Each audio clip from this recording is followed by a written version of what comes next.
Di Luciano. Oh shit! How you gonna do that? That's like the wackest rap name I ever came up with. But that was like that was just at the time when it was like Nas was my favorite rapper, and he had the whole Nas Escobar thing going, and then Wu-Tang had like the whole like they whole like aliases of like mafioso shit was just like popular. That was like I was like 15 years old though, so of course I should have been corny then. But yeah, that is a whack rap name. So how did it all the change like from Di Luciano to Danny Brown? When did it happen? When did you change your name? I always would think of rap names and all of them would suck eventually, you know? I tried so many different ones, and then just get to the point where it was like, fuck it, I'm Danny. And then everybody's like, you can't just be Danny. And I'd be like, why not? It's a Nelly. Like, you know, I could be Danny. And he's like, no, you can't be. You got to be something else. And then eventually, Danny Brown just happened. It just like, really, I was in a group called Reservoir Dogs. And then we were just trying to have like colors in our name, like the movie and shit, which was corny too. And Danny Brown ended up coming out of that. So that's not corny now. So it's cool. So what made the name stick where I was like, fuck, that's it. I was watching the American Pimp documentary, and there was a pimp in that movie named Danny Brown, and he stopped pimping to do music. And I was like, oh, that's fucking tight. Like, I stopped selling drugs to do music, so I'm Danny Brown, you know? So that's G shit. We like it. Can we call you Danny? Yes. You call me Daniel if you want. Call you Brown? You call me Daniel. Honey. I like when people call me Daniel, because then they feel like they know me. But I don't know you yet. I mean, you can pretend. I'm not fake. Okay. We can spend more time, maybe later, like have a drink or something, so I get to know you. What's your favorite color? Purple. Mine as well. See, we got something in common. I like purple and I like turquoise. Especially together, I love that like color scheme. Even though that's like been ran in the ground, Charlotte Hornets colors and shit. But yeah, purple and turquoise is my shit. Purple is like royalty, right? Yeah, they say so, but it's also bad luck in Italy. Oh, it's also bad luck in Italy. What? Talking about Dizzee Rascal, one of your inspirations, and it was also like E40, wasn't it? E40 and Dizzee Rascal is like, and they're like, of course, like Nas, but like E40 and Dizzee Rascal, I think were like the style. Like I learned my style from them, like how to articulate words and say shit and make shit rhyme that doesn't necessarily rhyme, you know? And just subject matters and concepts and being able to just create a well-rounded album more so than just having a hot single and some bullshit filler songs, you know? Yeah. But how did you get into this Rascal? How did you find out about him? It was at that time it was a magazine out called Blender magazine, and they used to cover a lot of UK artists back then. And I read an article about him and I was like, oh, that seems pretty tight. And then I actually, like, maybe a week later, I saw the video on, like, MTV2, which Fix Up Look Sharp. And I was like, oh, that sounds pretty dope, you know? And then the reviews started coming out on the album, and all of them was, like, high reviews. You know, I'm like a fucking review nerd. Like, I just want to read any album that gets a good review, like, across everything. I don't care what music genre it is, I would go get it and listen to it, you know? So he was getting high reviews everywhere. And then when I went to go buy the album, I went to Best Buy, actually, and they were playing the fucking album in the Best Buy. I was like, fuck, it must be like a calling or something. And I bought it, and I put it in my headphones, like, on the way home. And then I was listening, like, the first, like, minute of, like, sitting here, and I was like, fuck, I can't even listen to this. I just took it off. Like, I have to get home, have to roll up a nice blunt. I have to put this on the loud radio. Like, what the fuck is this? Like, I have to, and I listened to it in its entirety, and I was fucking blown away. And I listened to that shit every day. My friends would come over, like, what the fuck are you listening to? Like, what is this shit? Everybody thought I was tripping. They all thought I was weirding out. I'm like, I don't know. For some reason, I like this shit. And then from that, it just continued on. But I never thought that I would be able to, like, do a grime track, though. You know? So, like, me from 2003 hearing that, and we in fucking almost about to be, like, 10 years later, you know? And I'm fucking doing shit with Darky Freaker. It's, like, fucking tripping me out. So that's fucking tight. So, yeah, jumping directly on it, like, how did it... Because you said that you receive a lot of beats from many producers from around the world. I think they want to collaborate with you. But how all the Darky Freaker collaboration came about? Because I seeked out him, you know? And I wanted to work with him. And I just really hit him up on Twitter, you know? And it was just like, yo, let's just make some history. Let's make some music, you know? And he wasn't probably really thinking or tripping on it too much. But I don't know, maybe some of his peoples or something put him up on me. Or, I don't know, he just started seeing things come out about me or something. And he probably like, all right, let's try it. And I think it came out great. I like that song, man. I think it got, if not 4 or 5 reloads during like the launch party that we had in London. Really? Oh shit! That's fucking tight. Swag. Hell yeah. It was pretty sick. You were missing that. We needed you there. Fucking tight. Fuck. I wish I'd have seen that. That is fucking Fuck. tight. Like at first, when I first did the song, I'm like, fuck, it's abrasive. Maybe it's too much pills and cocaine. Like maybe I'm going a little too far with this song.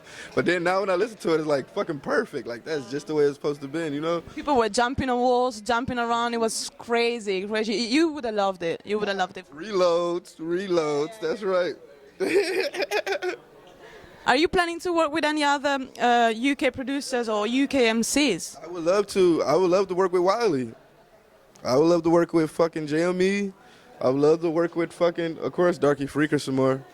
And of course, Dizzee Rascal. I'm a huge fan of Scruffizer, Footsie, all those guys. Screwfeezer, I can't pronounce that shit for shit. But yeah, I think he's like the best up and comer. But like JME, I'm fucking ecstatic about all his new shit that's coming out. So I can't wait till his full project come out. Like Blam is like, we play that shit all the time. You know what I'm saying? What I want to do with you now is like I would like you to listen to like 3 of the top producers in UK GRIME.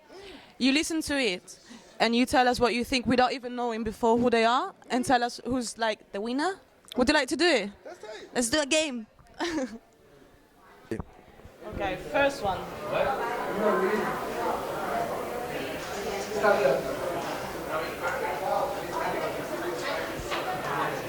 It sounds like some Boy Better Know type shit. Word. Tell me when you want me to skip to the other one.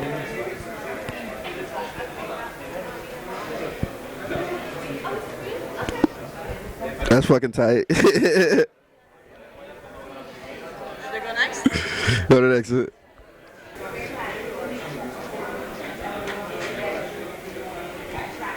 That's fucking trippy.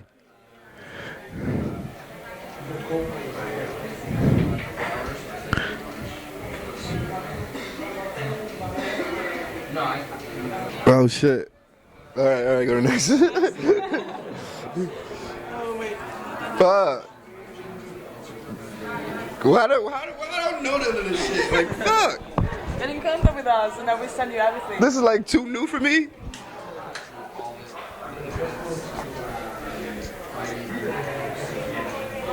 See, it sound like some shit I fuck with.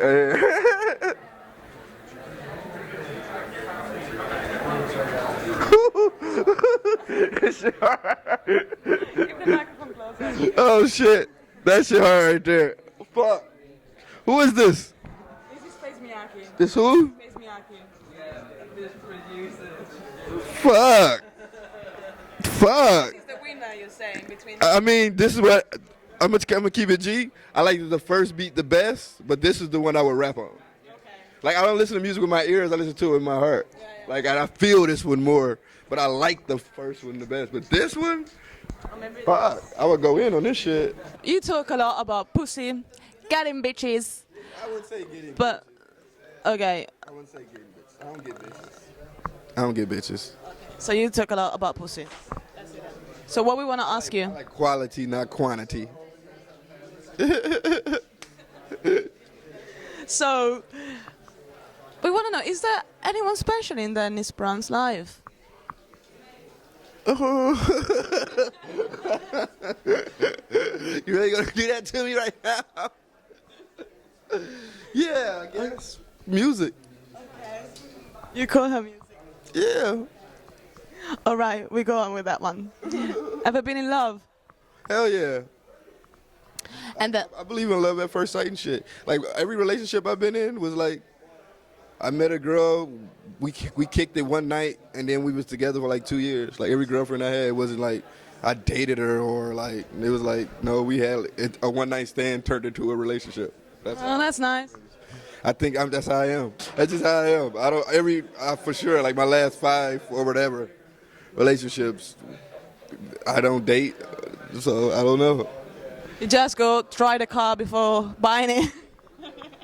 I guess That's a little bit... that's a good way of looking at it, but I don't know. I think more so with me, it's just all about the freedom thing, I guess. I don't like no uptight motherfucker a motherfucker that care what people think. Because I think mostly girls that wouldn't sleep with a guy on the first night, if they like him like that, or regardless to what, they just care about what people think.